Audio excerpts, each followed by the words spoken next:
Well, I am honored to have Jeff Stiles, VP of Solution Marketing at Oracle here.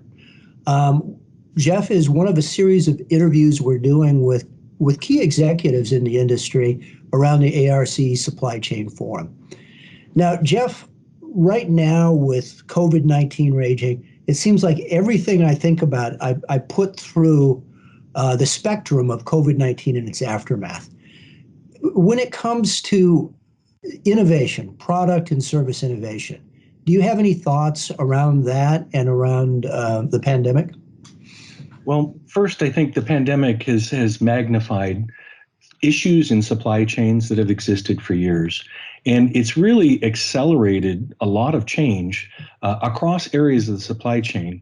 I read a recent PwC pulse check survey that I found really interesting, and it identified innovation as the top priority for CFOs. Imagine that, not just for the COO or the chief information officer. So I think that innovation, in and of itself is just a part of the fabric of how businesses need to operate now. If you look across, the different things that companies are doing in terms of bringing new products to market, providing those products as services, really evolving their entire business model based on that. And that's a constant these days. So our point of view, and it's a really strong one, is that continuous innovation is just part of the fabric of business. It's table stakes now. And to do that, you really have to do a great job of connecting your innovation processes all the way from an idea, through its commercialization and commercial success. And so I don't believe it's acceptable in the long term for silos of lines of business. For example, the development or engineering group to work independently of the downstream functions of planning and sourcing and making and delivering, these innovations and as a result. So absolutely magnified, Steve, by the pandemic, but I think of it in terms of, now this is simply business as usual. Yeah, it's interesting, Jeff. I think the idea of cross-silo collaboration in supply chain management, you would say it's a core concept, really. But in practice, I don't think a lot of organizations go from supply chain out to the product innovation group. So I think that's a very interesting point. Now, you mentioned something else. You mentioned a CFO role in innovation is increasing. What about the CIO and innovation? Absolutely. Well, first, I think that, and I hear from CIOs that their role is changing from being a chief information officer to really becoming a chief innovation officer. And, it's not just that role in partnering with the business that I am hearing about and observing. It's really the changing function of IT overall. Traditionally, IT organizations had to spend a whole lot of their time and resource maintaining the business applications that are used to support, all lines of business. And, those applications were often very highly customized and needed to be patched and maintained and so on. And what that's led to is mountains of technical debt. And that comes in many, many forms. But one of the things that we're seeing is a concerted effort to really move past that, to eliminate some of that technical debt in order to fund innovation. So let's compare and contrast on-premises systems that an IT organization has to continue to manage. Sure, they can virtualize those, but it still has to be maintained, still has to be updated, regulatory updates, and so on. Never mind major upgrades. Contrast that with having a cloud platform that delivers innovation every 90 days. That's an appreciating asset.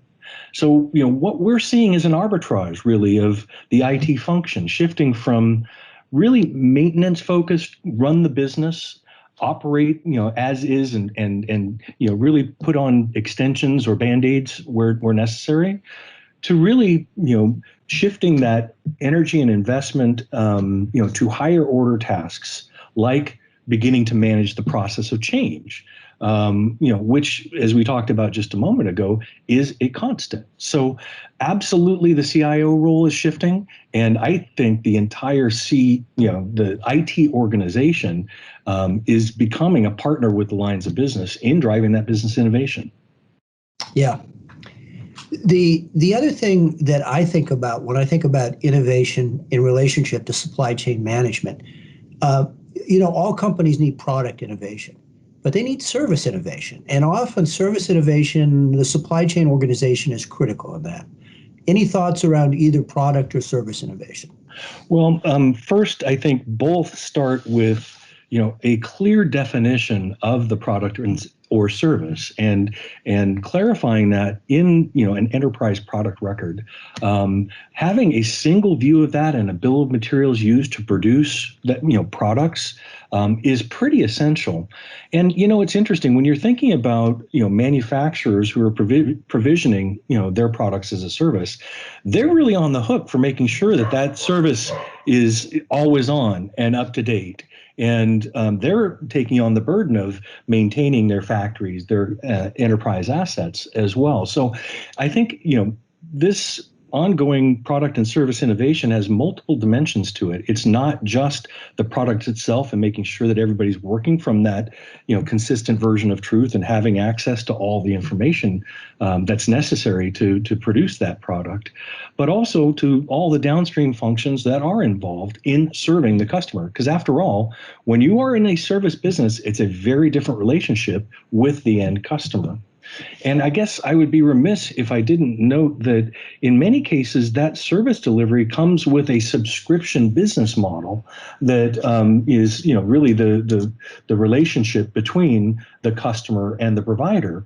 And it's really important for your financial applications to be able to recognize revenue ratably and things like that. So there are many implications to this, and it's not just constrained to the people who are designing, developing, and delivering these products or services.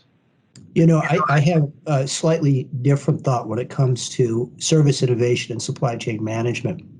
What we're seeing is across many, many companies, stock keeping, unit proliferation, just more and more products, adding more and more complexity.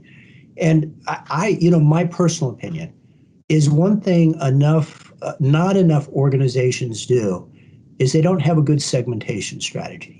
Not all customers, not all products are created the same. But advanced applications like Oracle offers can help you with that segmentation strategy.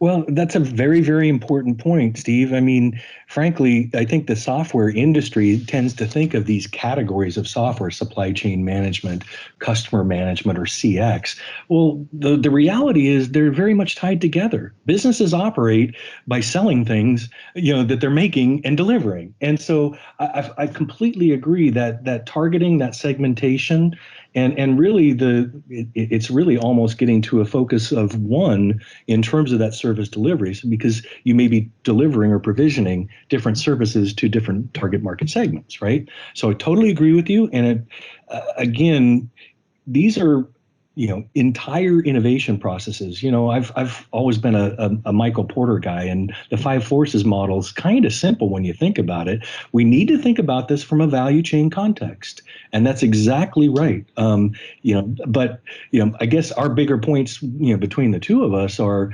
you can't constrain your thinking to PLM or to just manufacturing or even the service delivery itself. You have to think about the whole innovation process in the context of that business model change. Right. Well, thank you so much, Jeff. We promise to keep these executive interviews very, very short, but this is excellent content, and I thank you for joining me today. Pleasure's mine, Steve. Thank you.